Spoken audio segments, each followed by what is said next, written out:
ไหลสู้ต่อแม่น้องบ่เคยเตือนต่อผู้ใดบ่ให้ละแวงสงสัยอายหักแต่น้องควันตา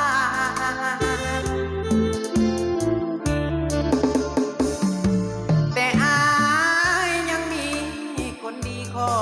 บอกกับน้องสมมุติสายสอง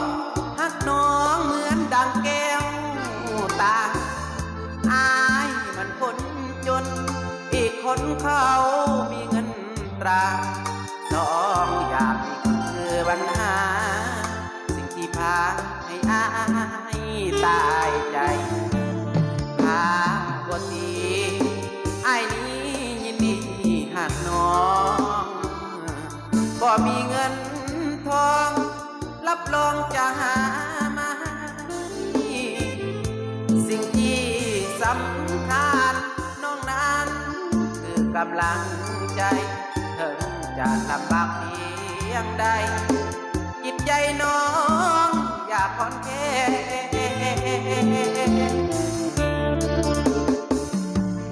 คำเมาจากปากกันกองออกจากหัวใจบ่แม่นเมาหลายยอมตายให้สมเป็นแฟนสองพามืออายบวกใส่พร้อมทั้งสองแขนถึงมีเงินหมื่นเงินแสนยังบ่เท่าแฟนผู้เป็นดวงใจ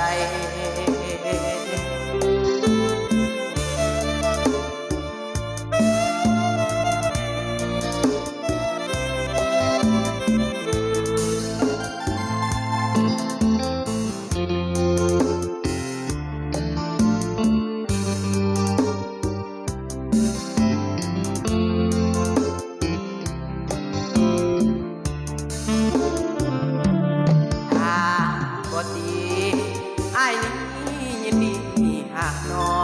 งบ่มีเงินทองรับรองจะหามาให้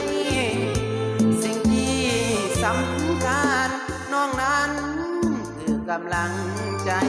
เพิ่งจะลำบากเพียงใดจิตใจน้องอยากผ่อนแค่